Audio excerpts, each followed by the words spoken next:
Well, thank you, Doug. You're doing a great job at the VA, and I want to say just a couple of things. I've learned a couple of things from working so closely with the President of the United States. The first thing is that he loves our nation's veterans and has committed our nation's administration to putting our veterans first every single day.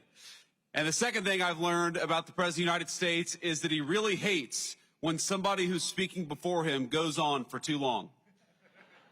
And so with that in mind, I have prepared a very brief and very inspiring 1 hour and 45-minute speech on this beautiful Veterans Day out here in the cold. But let me just give three very brief messages. First, to our nation's veterans, thank you. Thank you for serving and sacrificing. We've all got so many good stories of people that we served with over the years. During my 4 years of the Marine Corps, I met the very best of America. People who are willing to put on a uniform and risk their lives for their entire country.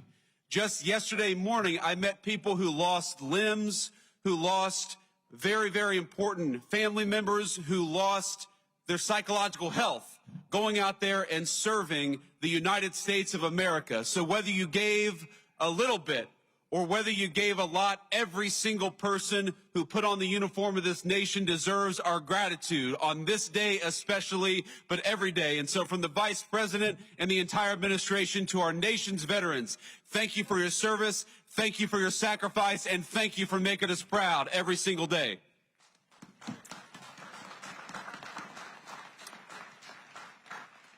The second message is to the nation's political leaders.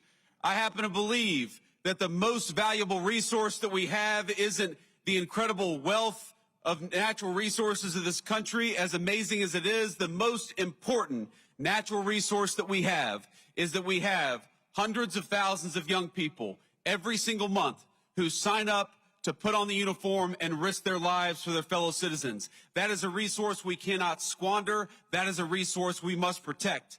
And so, to every elected official who's here today, our obligation, our sacred responsibility to our veterans is to make sure that the American military is the bravest and best fighting force anywhere in the world, and to make sure that every time we ask our nation's military to go off to war, we give them the training, we give them the resources, and we give them what they need to kick the enemy's rear end and to come back home safely and quickly. That is our obligation to you.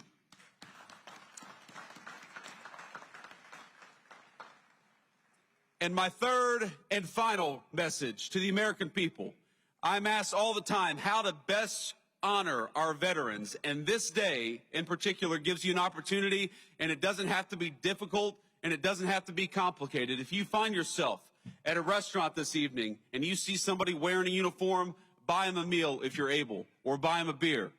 If you see a veteran of our nation's armed forces, if you know somebody in your family, give them a call and say thank you.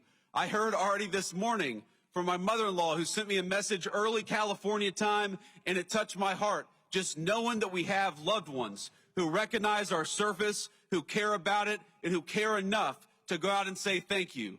So to the American people, if we want to keep on ensuring that the very best and brightest sign up for our military, the very best way to do it is to make sure that the veterans know that we are grateful to them. And so it's with great pride. If you like this video, then like, share and subscribe to Mirror Now.